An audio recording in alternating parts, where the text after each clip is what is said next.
Ndugu yetu analo swali, karibu. Ipi hukumu ya kusengenya?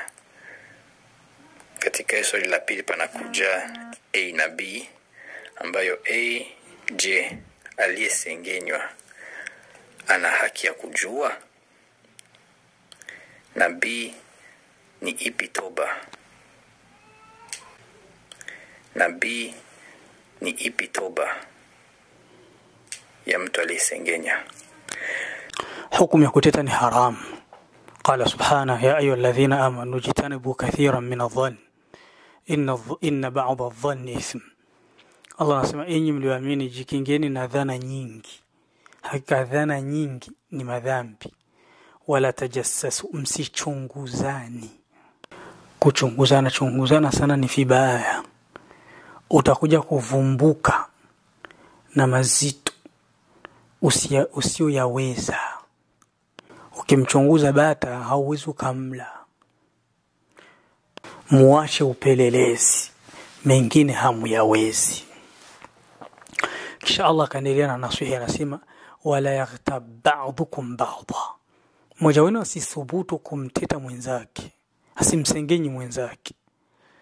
Ayuhibbu ahadukum an ya'kula lahma akhihi maytan fakarihtumuhu. Hivi mmoja wenu anaweza kupenda kula nyama ya ndugu yake maiti, si lazima utaichukia. Kwa hiyo kuteta ni haram. Allah anasema wala, hapana, anakataza. Yaghtab ba'dukum ba'dha, asimteti mwenzenu mwingine. Makosa, ni haram kumteta mwenzako.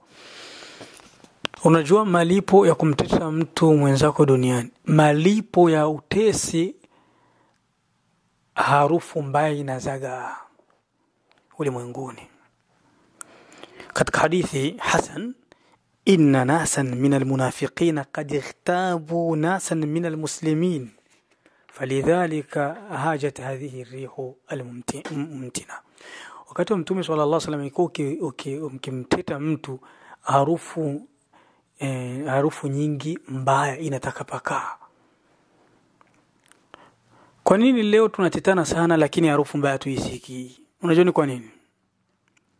Kwa sababu tushagatetana sana, harufu mbaya ikatapakaa, ikaja kwenye mapua yetu, hatuwezi tena tukaipambanua. Ni mfano mtu akiwa chooni, harufu inakuwa ni mbaya sana mpaka yana ni kawaida.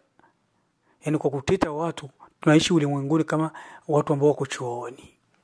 Wallahu almustaan. Kuteta ni madhambi, Sheikh. Kuteta ni madhambi makubwa. Usifanye mchezo na kuteta. Ni dhambi ndogo kwa watu wanapoikalia, wanaitamka, lakini mbele ya Allah ni kubwa. Watahsabunahu hayyinan wa huwa 'inda Allahi 'azim. Sisi tunaona kama ni dhambi ndogo, sio kama mnamteta mtu mnacheka, lakini kwa Allah ni kubwa.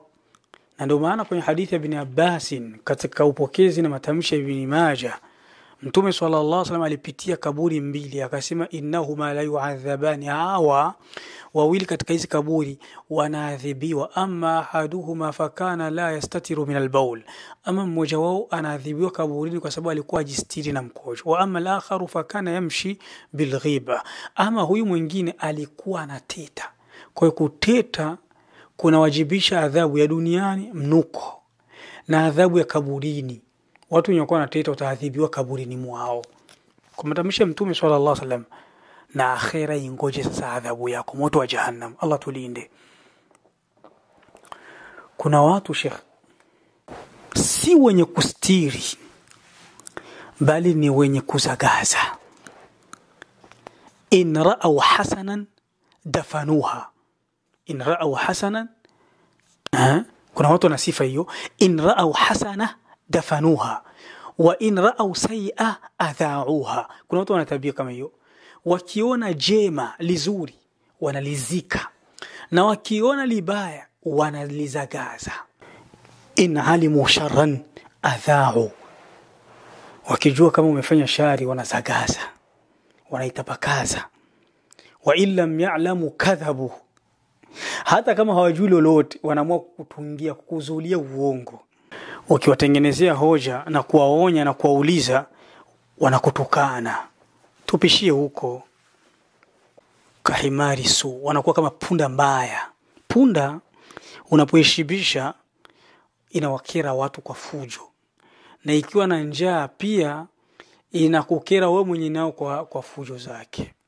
Tuwe kama mitume na watu wema. Isa bin Maryam yuko na wanafunzi wake wamepita, wakaona mbwa nyeusi imekufa mzoga inatoa harufu. Kila mtu akatoa aibu yake, la mbwa nyeusi kweli, na sura mbaya kweli. Mwingine la inanuka. Mbwa ya nani? Kila mtu na dosari lake. Una haja na inatoa na haja. Lakini yeye Isa akasema ma ajmala bayadha asnane. Mbwa hii ina meno meupe. Subhanallah, ametisema sehemu ya nukta nzuri. Nukta nzuri. Na wewe ishi hivyo duniani utafaulu. Uwe unatizama sehemu nzuri kila siku. Iwe rafiki yako kuna aibu fulani, tizama ile sifa yake. Iwe ni mke wako, iwe ni mume wako, kwa unatizama sifa yake, wewe unakumbuka kila siku sifa yake. Hapana kutizama mabaya yake. Lakini ndugu zangu, inabidi tujue utesi maana yake nini. Kuna watu wengi hawajui maana utesi. Tujue kwenye maneno ya Mtume sallallahu alaihi wasallam. Qila ya Rasulullah sallallahu alaihi wasallam, mal ghiba? Aliulizwa Mtume sallallahu alaihi wasallam, utesi ni nini? Qala dhikruka akhaka bima yakrah. Mtume akajibu akasema utesi ni kumtaja ndugu yako yale atakayomchukiza. Subhanallah, sikiliza maana utesi. Watu wengi hawajui maana utesi. Kumteta mwenzako ni kutaja na kusema hayupo mambo ambayo akiyasikia atashukia. Qila faraaita in kana fi akhi ma aqul.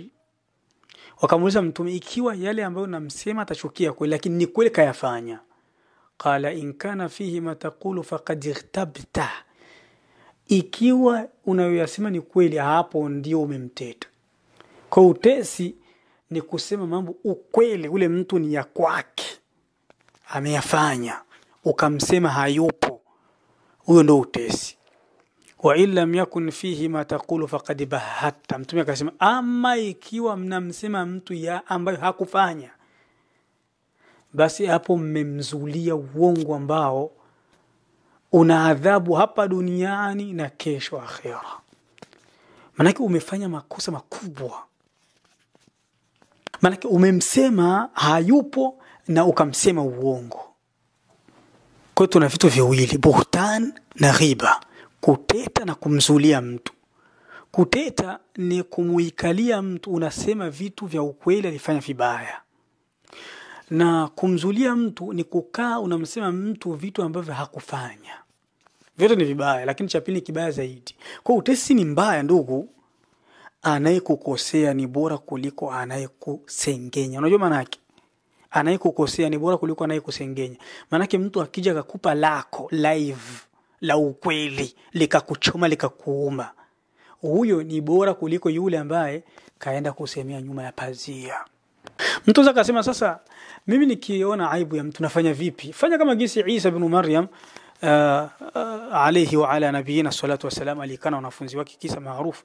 Akamwambia ara'aytum law ataytum ala rajulin na'im, mnaonaje mmemwendea mtu amelala, kad kashafa ar-rihu an ba'd awratihi, upepo umefichua baadhi ya aibu zake. Amelala njiani, labda upepo umekuja umerusha nguo zake tayari ameflama. Kuntum tastatiruna alayhi, je mnasema je mtamstiri?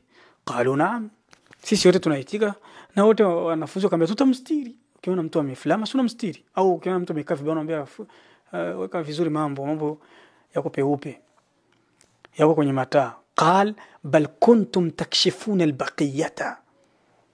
Isa akamwambia nyinyi wanafunzi wangu hamtomfunika, mtafika mnamfunua nguo yote. Oneni vizuri ndugu zangu, mnafunua ndio huyu. Qalu subhanallah, wanafunzi wakasema Isa subhanallah, mwalimu tunatuambia hivyo, kaifa nakshifu albaqiya, vipi tutamfunua? Qala laysa yudhkaru indakum ar-rajulu bis-su. Hivi nyinyi si mtu kuna wakati anatajwa vibaya, fatadhkurunahu bi aswa ma fihi au bi aswa ma fihi, nyinyi mnafika mnataja mabaya kuliko yenyewe. Fa antum takshifuna baqiyata thawb ana uratihi, nyinyi mmfichua nguo yote. Leo unaweza kutana watu wamekaa kwenye ligala au kwenye kikao, ukaenda ukatupa tu kaneno kadogo kama mtu kakosa, wenyewe wanafanya kutajia maneno yengine zaidi ya hayo makubwa zaidi. Badili ya wao kukwambia bwana acha hiyo ni kuteta ni makosa, wenyewe ndio wanataja saa yengine mazito. Hawa mfano wao ni mfano wa mtu wa watu wamekutana mtu kafulamu akafikwa wanafunua kafulamu anafikwa wanafunua. Wallahu almusta'an. Swali lako umeligawa vipengele.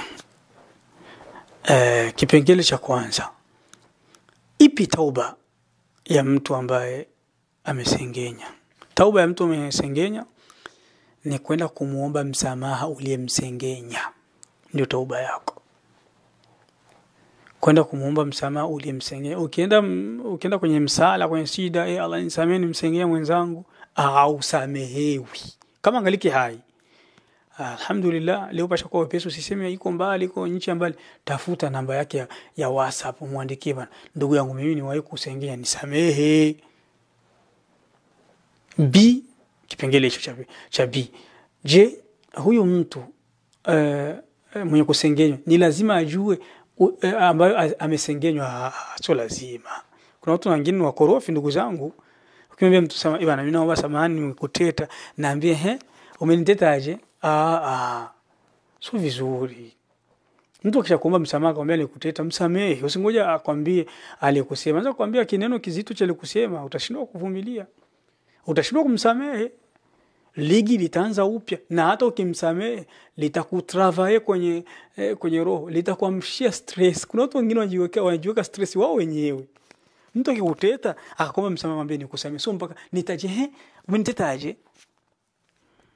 Nimekuteta kama unanuka makwapa. Haya sasa, unabaki unatoa macho kwenye WhatsApp yako. Kwa hiyo usingoje kuna ni kumwambia mtu akwambie alikuteta. Mtu mmoja anadisia ananiambia, mimi nilikuwa nadhani kwamba Ramadhani ikiingia inabidi ukienda kumuomba mtu msamaha ulipomkosea umwambie lile ulimkosea. Basi mimi nikaenda kumwambia mtu mmoja bana, nisamehe nimekukosea. Akanikazania akaniambia umenikosea nini? Naambia sitakusamehe mpaka unaambia. Nikamwambia kosa langu nimemuingilia, tumezini na mke wako. Ameshtuka detant, kichwa ngumi. Sasa hiyo ndo tauba. Kwa hiyo si lazima aliyetetwa mpaka ajue alitetwa nini, si lazima. Wallahu a'lam.